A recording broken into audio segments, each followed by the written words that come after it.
Halo guys, mungkin hari ini lo lagi duduk santai sambil dengerin suara hujan dari balik jendela. Kedengerannya tenang ya.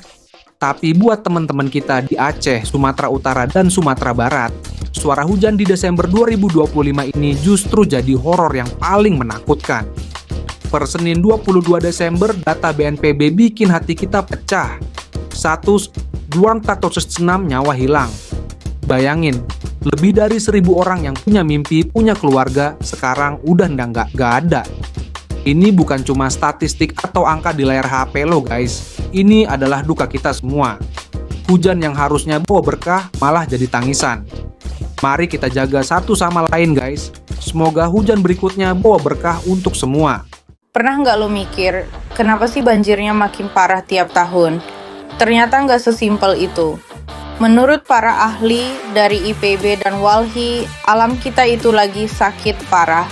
Antara tahun 2016 sampai 2025, kita kehilangan 1,4 juta hektar hutan di 3 provinsi itu. Hutan yang harusnya jadi pelindung, digilas sama eksploitasi besar-besaran di pegunungan Bukit Barisan.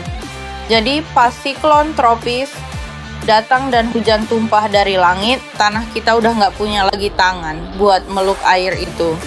Kita nggak cuman ngelawan alam, kita lagi nanggung akibat dari apa yang kita rusak sendiri. Dr. Anissa dari UMS bilang, hutan itu kayak spon alami. Setiap hujan, air meresap ke tanah, disimpan dan dikeluarkan perlahan. Tapi pas vegetasi hilang karena sawit tambang atau pemukiman, spon itu hancur. Air nggak meresap lagi, cuma lari jadi limpasan gede banget. Data Transparency International nunjukin, korporasi punya 11,9 juta hektar di Sumatera. Masyarakat cuma 910.000. Perbandingannya jauh banget. Ribuan izin tambang dikeluarin tanpa mikirin lingkungan. Ekosistem Leuser dan Bukit Barisan teriak minta tolong, tapi suaranya kalah sama mesin alat berat. Kita harus melek. Kalau alam diubah demi cuan segelintir orang, yang tenggelam ya masyarakat kecil. Ayo kita tindak sekarang. Lebih dari 1.000 korban di Sumatera. Tapi kenapa ini belum jadi bencana nasional? Pemerintah bilang kapasitas daerah belum kolaps. Tapi apakah ini cukup alasan? Ada juga kekhawatiran inflasi stempel. Jangan sampai bencana dianggap biasa kalau sering dilabeli nasional. Pemerintah ngasih dana, siap pakai, tapi publik lihat ini kayak upaya menghindari tanggung jawab. Status nasional bisa mempercepat bantuan dan koordinasi lintas sektor.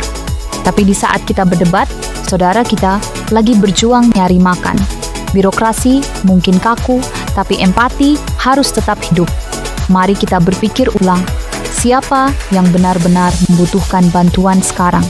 Kenyataan di lapangan itu pahit banget.